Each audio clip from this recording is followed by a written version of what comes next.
Now the career fair will be held in the UMC Ballroom at room 235 tomorrow from 9 a.m. to 3 p.m. So get dressed, grab your resumes, and get ready for an exciting day of professional networking and recruitment here at CU. For News Team Boulder, I'm BMoore. Back to you in the studio. The 2H ordinance is about the corporate personhood.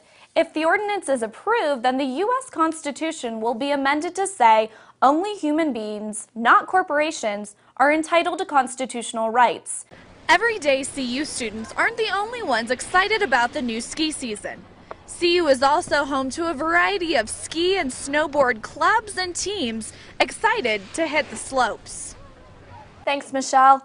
Question 1A is about the sheriff's term limit and is also a hot topic in this year's election. Should question 1A pass, it would allow a candidate for Boulder County Sheriff Department to run for, and if elected each time, to serve a maximum of 4 consecutive 4-term limits. Speaking of jobs, graduation doesn't seem too far away for those who are getting their diploma in December. Annie Porritt tells us more about how anxiety-ridden students feel about finding a job, or now more commonly, creating their own jobs. Well, Wicked is my favorite theater show, and I know that I am going to buy this bag because it has the Wicked logo and it is so darn cute.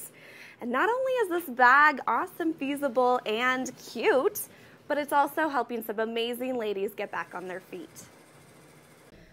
Now, CU police are increasing patrol around Williams Village and advising the appropriate safety precautions for all CU students.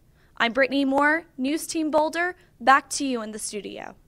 Whether it's benefiting health or energy conservation, there are many arguments for and against the benefits of daylight savings time.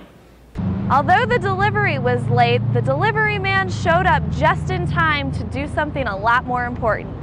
So the question on everyone's mind is, why is this ordinary pizza man also a paramedic? Good evening, I'm BMoore. Armstrong and Governor Ritter announced this morning that pro cycling will be returning to Colorado. The last pro race in the state was 20 years ago, and as CBS 4's Dominic Garcia reports, many cyclists are excited to see it return. The race is sure on. Colorado primary elections will be held next week on August 10th. Colorado's national cemeteries are getting a facelift on the federal dime. Now the career fair will be held in the UMC Ballroom at room 235 tomorrow from 9 a.m. to 3 p.m. So get dressed, grab your resumes, and get ready for an exciting day of professional networking and recruitment here at CU. For News Team Boulder, I'm BMoore. Back to you in the studio. Welcome back. Let's take a look at our national weather map. Don't let the high temperatures in the Big Apple fool you. There's a low front coming up north that's going to cause some flash flooding possibilities as well as some pretty intense rain and thunderstorms. But that's nothing compared to south of there, where we're going to have temperatures in the 30s and some possible snow in some areas. Overall, again, the temperatures around the state are slightly above normal, with Denver topping us out with a high of 52 degrees. If we shift gears to the east, Fort Morgan and Bennett are almost there at 50 degrees with 48 in Fort Morgan and 49 in Bennett. If you're going up the I-70 corridor, temperatures are almost reaching 40 degrees with 36 in Fraser and even 40 in Black Hawk. So overall, slightly above normal weather temperatures around the state. George and Cammie Lynn were at the dinner table waiting for their pizza when George collapsed from a heart attack. The pizza man, Chris Wibben, who showed up just moments later, was also a lifesaver. It was just like, help me. And he just looked at me and he said, I'm a paramedic. So the question on everyone's mind is, why is this ordinary pizza man also a paramedic? Wibben was a combat medic in Iraq, worked in an Illinois fire department, and is hoping to do the same in Colorado. He ran in here and I said, help him please, and I'm talking to 911 and he's doing chest compressions because my husband had, in fact, his heart had stopped, 40 years old, and he's pumping, and then he got him to gurgle a little bit. The Lynn family will be forever indebted to Chris. I hope he gets everything, I hope he gets everything he wants out of being a paramedic, because that guy is just 100%. We've got to raise these boys, and yeah, thank you. Wibben has become royalty at Johnny's New York Pizza after only 2.5 weeks on the job. He's our golden boy these days, for sure, but an absolute hero for this family more than anybody, but we all have the utmost respect for the guy. George Lynn has a chronic condition called atrial fibrillation and was experiencing heart pains several days before his heart attack. He is still unconscious in the hospital, but is stable and is improving. Being active just got easier. Weight Watchers' new book, Eat, Move, Play, is a family guide to being healthy and active. Weight Watchers' Linda Reese says a major goal for the book is to combat child obesity and promote healthy children through good parent role models. We imitate our parents. Role modeling is an important premise in Weight Watchers. By learning how to eat and be more active, we not only benefit ourselves, but there's a ripple effect with the people in our lives. Mom Christy Sheen is one supporter of Eat, Move, Play. Today, the Sheen family of 6 are busy cooking a healthy meal of soba noodles and chicken from the new book. Some good tips and ideas for helping promote that in your kids, especially if you have kids maybe that are resistant to some of those ideas. The book includes tips on nutrition, physical activity, household activities, and parenting. In order to increase kids' excitement for any of the book's healthy tips, parents should merely encourage children to become involved in the activities. A lot of it is just creative, and I think when you start getting engaged in the process, then you're more willing to taste the outcome. Eat, Move, Play summarizes its tips into 5 simple rules to be used in households. These rules include focus on wholesome, nutritious foods, include treats, limit screen time to 2 hours or less per day, excluding homework. Try to be active 1 hour or more per day. And the last and debatably the most important rule, according to Reese, is that the rules apply to everyone in the home. Reese stresses that the tips seen in the book should be used by all ages, not just children. The whole idea is that we are all modeling healthy behavior. And you twist the noodles like that.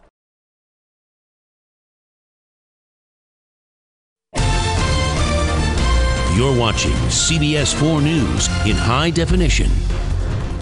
Hundreds of bicycle riders joined professional biker Lance Armstrong for a ride through town today. Good evening, I'm Brittany Moore. Armstrong and Governor Ritter announced this morning that pro cycling will be returning to Colorado. The last pro race in the state was 20 years ago, and as CBS 4's Dominic Garcia reports, many cyclists are excited to see it return. If the massive crowds on Denver streets were any indication, Colorado is ready for pro cycling again. The Quiznos Pro Challenge will launch in August 2011. The race has not been mapped out yet, but it will include a mix of mountain, sprint, and downtown stages. From biking to the environment, the governor hosted an energy efficiency financing summit today. The conference brought together bankers and financiers with energy innovators. The idea is to find funding for energy-efficient programs through public and private means. The governor has always believed that a clean energy economy will revitalize the state. But there is an urgency around this. That urgency involves diversifying our energy portfolio. The second part of it is addressing environmental challenges. And the third part of it is creating jobs. Earlier this year, the U.S. Department of Energy awarded Colorado $25 million for energy-efficient upgrades. Economic hard times have finally reached Laramie County in Wyoming. The county had seen no decline in property taxes until this year. The assessor took in $63 million, which is just a decline of 1%. But she says that's the first drop in her 22 years in office. She expects revenue to rebound next year. Primary elections are next week in Colorado, and that means some political heavy hitters are weighing in on the races. President Obama is backing Democrat Michael Bennet and Senator John McCain supporting Republican Jane Norton.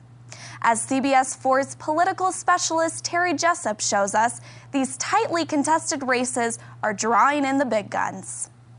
I mean, everybody knows I'm with Bennett. Denver's former mayor believes the president who campaigned here for Michael Bennett 6 months ago. The race is sure on. Colorado primary elections will be held next week on August 10th. Colorado's national cemeteries are getting a facelift on the federal dime. The Veterans Affairs Department is giving the state federal stimulus money.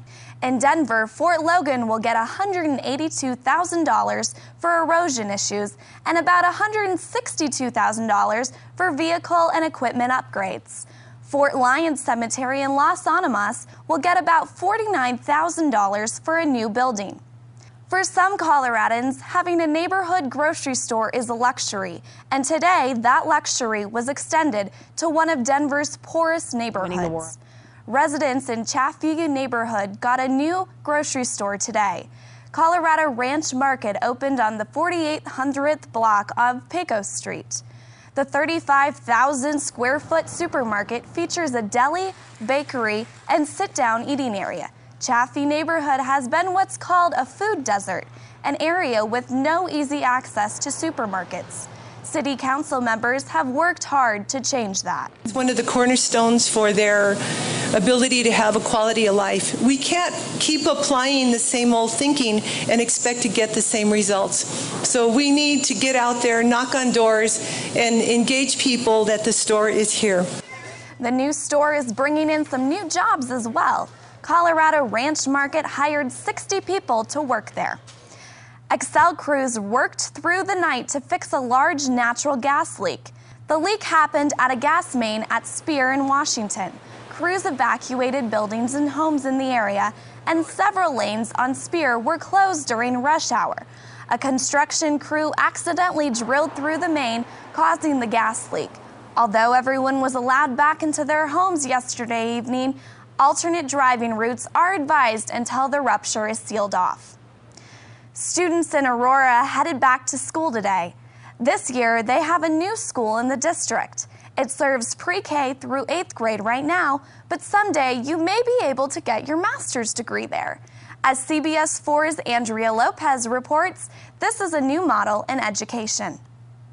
In the southeast corner of Aurora, 9th graders attend their first day at Vista Peak Exploratory School. To our knowledge, there's no place else like this. This is a brand new school, but it's also part of a brand new concept, not only to Colorado, but the nation. This school is... Next year, the campus will open its high school program. Firefighters are still on the scene of a hay fire in Longmont tonight. The fire broke out this morning in a hay barn on a dairy farm. Firefighters did what they could to fight it, but in the end, they had to let the fire burn itself. Since hay is densely packed and repels water, drenching the fire would have only made it last longer. You had 900 ton of hay in there. That's a lot of hay, and it's very tightly packed, so it's not spread out, so it's going to take a while for it to burn down. The fire deputy chief says it will take about 5 to 6 days for the fire to die down. The cause is unknown, but thankfully, no one was injured. Denver residents got a taste of farming today. Coming up, we'll show you how getting down and dirty at an urban garden is paying off for one neighborhood. It was exotic food that made nearly a dozen people sick. Next, we'll show you why this popular Colorado restaurant is under investigation. And could the worst oil spill in history be over? A little later, we'll check in on the fix that's supposed to save the Gulf.